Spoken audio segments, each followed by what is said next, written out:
Hello, Bobby Torres of Frightbox recording here to tell you why you need to be using drum samples. Or at least you need an understanding on how to use them when you need them, because you will. Now, for whatever reason, one of the most common things I see on the internet are people talking about drum samples. And I'm here to tell you that it's absolutely ridiculous. People seem to think that this is something new and that's only existed since DAWs have come into play. But in reality, engineers have been using drum samples for decades, even before DAWs ever existed. And this is because real engineers and producers do whatever it takes to achieve the results that they're after.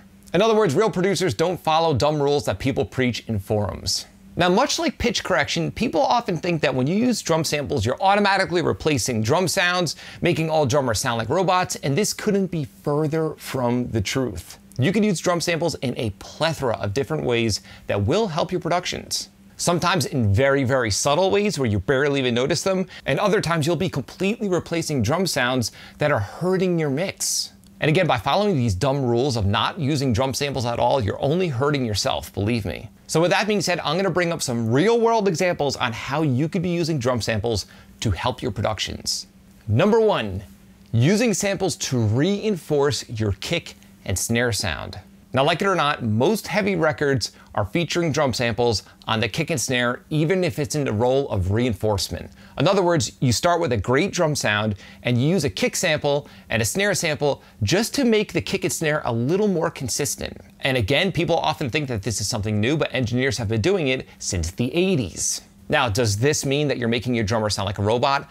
Absolutely not. I like to think of kick and snare samples more like EQ or compression. They're just there to kind of help the original sound a little more compelling. Or in the case of extreme metal, make the hits a little more consistent.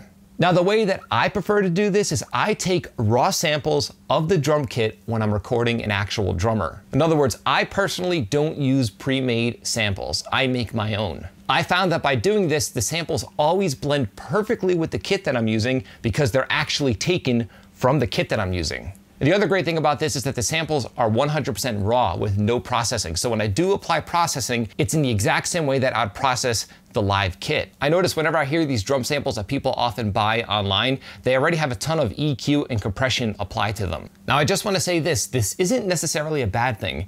Many big time engineers use pre-made samples with great success. Using my own raw custom drum samples is just my own personal preference, and I just want to mention it to you because it is an option that anyone has at their own disposal. So just remember that if you're using drum samples, you don't have to make pre-made, super compressed, super EQ'd samples. You can make your own, and it's extremely easy to do. As a matter of fact, a while back, I made a video on how you could do this, and I will leave a link to that video right below in this video's description. The second way that I like to use drum samples that pros often use that people rarely think about is when you use samples to drive ambient effects. Now, if you've never heard of the mix engineer Andy Wallace, do your homework. He's mixed countless amazing sounding records by bands like Nirvana, Linkin Park, I could go on and on and on. But one thing I've heard him mention time and time again is the use of using samples only to drive ambient effects. Let me give you an example. Let's say there's a part of a song that you want a nice, compelling, huge drum sound that's larger than life. You could take a snare sample and completely kill the direct sound and feed that sample to a reverb. So within this particular section of the song, the reverb that you're hearing is coming from the drum sample, but the actual dry sound of the drum sample isn't even in the mix at all. I do this a lot on snare hits, especially in like deathcore productions. So again, when people think of drum samples, they think of crappy robotic sounding drums. And in this particular case, the sample isn't even being used in the mix directly. It's there just to add ambience in the background, but it does add a massive amount of impact in a very tasteful way. Now, if I were a beginner and I were listening to idiots in forums saying to not use drum samples, this would be a technique that I would completely miss out on. And this is why it fires me up when I see people telling beginners to not use drum samples, because it's absolutely ridiculous. And again, pro engineers and mixers do whatever it takes to achieve the results they want, so you should be doing the same. And the third reason why I use drum samples is very simple. I do a lot of mixing where I did not record the drum set myself. And because of this, there are often lackluster drum sounds that I have to work with. The longer you do this, the more you will realize that there's no fancy pants EQ or compression technique that will fix a bad drum sound. If a drum isn't tuned right at the source and isn't mic'd right, you're pretty much screwed.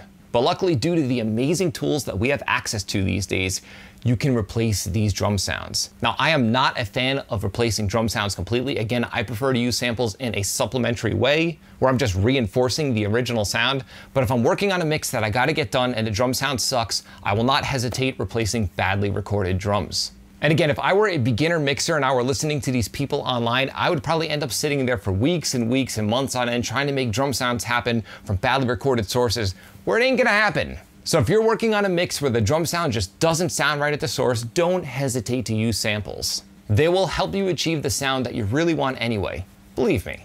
So again, you have to have some form of knowledge on how to use drum samples if you want to work within the metal genres. I would just like to reinforce the fact that drum samples are just another tool in your mixing toolkit, just like EQ, compression, reverb, and delay. Do not limit your tools just because someone in a forum told you to. Listen to producers that do this for real in the real world.